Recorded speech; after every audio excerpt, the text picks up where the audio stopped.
Sa puso ng Cordillera, dumadaloy ang isa sa pinakamahahalagang ilog sa kasaysayan ng Luzon, ang Agno River. At sa paglalakbay nito, sa matatarik na kabundukan ng Benguet, nabuo ang isa sa mga pinakaimportanteng lawa at hydroelectric project sa Pilipinas. Ang Ambuklao Lake, ang Agno River ay may habang humigit kumulang 200 at 6 na kilometro, dahilan upang ito ang isa sa pinakamahabang ilog sa Luzon. Nagsisimula ito sa kabundukan ng Benguet, dumaraan sa lalawigan ng Pangasinan at nagtatapos sa Lingayen Gulf. Sa loob ng maraming siglo, nagsilbi itong pangunahing pinagkukunan ng tubig ng mga katutubong Ibaloy at Kankanaey para sa pagsasaka, pangingisda at pang-araw-araw na pamumuhay. Bago pa man dumating ang mga Espanyol, ang Agno River ay nagsilbing natural na daanan ng kalakalan sa pagitan ng kabundukan at kapatagan sa pamamagitan ng ilog na ipagpapalit ng mga katutubo, ang ginto, gulay, asin at iba pang produkto sa mga pamayanan sa ibaba. Malaki ang naging papel nito sa paghubog ng ekonomiya at kultura ng Hilagang Luzon. Pagsapit ng dekada 1950 at 50, nagsimula ang isang proyekto na magbabago sa kasaysayan ng Agno River. Itinayo ang Ambuklao Dam, ang kauna-unahang malaking hydroelectric dam sa Pilipinas. Natapos ito noong 1956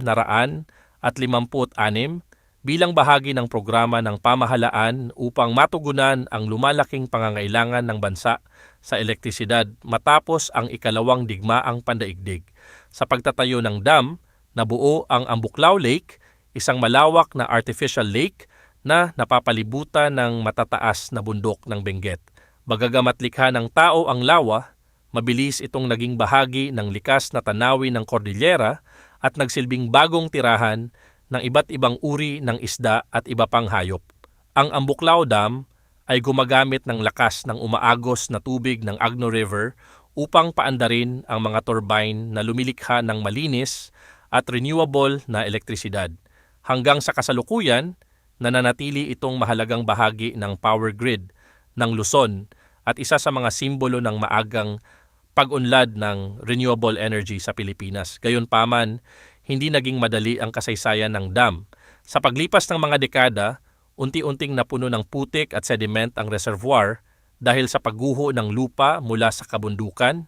Naging hamon ito sa operasyon ng planta at nagbunga ng malawakang rehabilitasyon upang maibalik ang kakayahan nitong makalikha ng kuryente.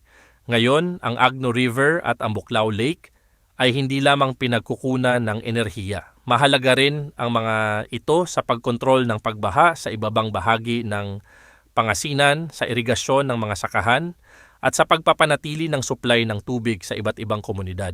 Sa pagdaan sa kahabaan ng Ambuklao Lake, mapapansin ang kakaibang pagsasama ng kalikasan at makabagong inhinyeriya. Ang tahimik na tubig na napapaligiran ng luntiang kabundukan ay paalala na maaring magsama ang pag-unlad at pangangalaga sa kalikasan kung ito ay maayos na pinamamahalaan. Sa bawat pagdaloy ng Agno River ay dumadaloy rin ang kasaysayan mula sa pamumuhay ng mga sinaunang katutubo, sa pag-usbong ng industriya ng hydroelectric power, hanggang sa patuloy nitong pagsuporta sa milyon-milyong Pilipino.